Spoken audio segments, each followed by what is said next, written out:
Day care থেকে আমরা ফিরে যাচ্ছি বাসায়। আহিয়াতে আজকে ফার্স্ট ডে কেয়ার ছিল। আজকে মাত্র সে 3 ঘন্টা ছিল ডে কেয়ারে, বাট এই 3 ঘন্টা ভেবেছিলাম আমি একটু ঘুমাবো বাসায় গিয়ে, বাট ঘুমাতে পারিনি।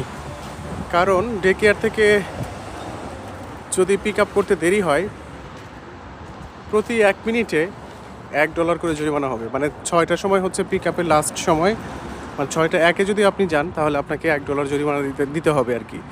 এরপরে 6টা 2-তে যদি আপনি যান তাহলে $2 জরিমানা দিতে হবে। এরকম করে প্রতি মিনিটে মিনিটে ডলার কাউন্ট হবে। এরকম যদি রেস্ট্রিকশন থাকে, এই আহিয়াত চলো, no no no no no no,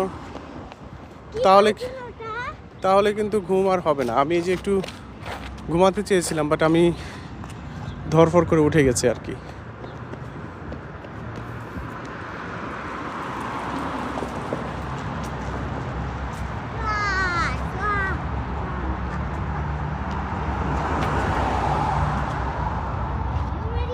office শেষ, সবাই বাসায় ফিরে যাচ্ছে।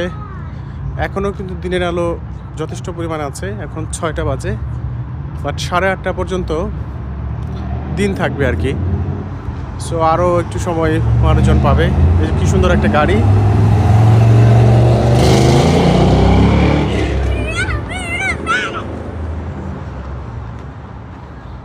আমরা প্রায় বাসার কাছেই চলে এসেছি।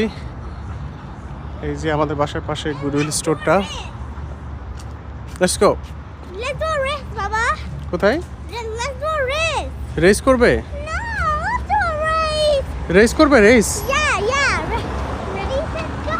But I have no energy right now. Okay.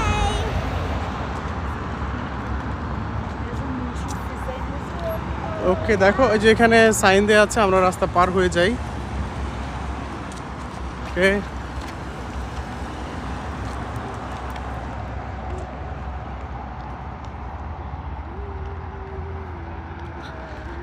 ওইদিকে কিছু ভাই brother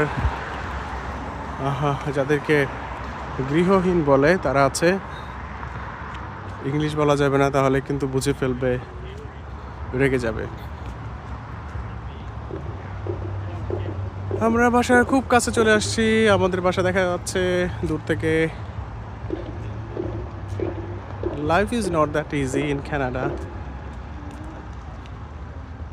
It needs a lot of dedication, hard work and consistency.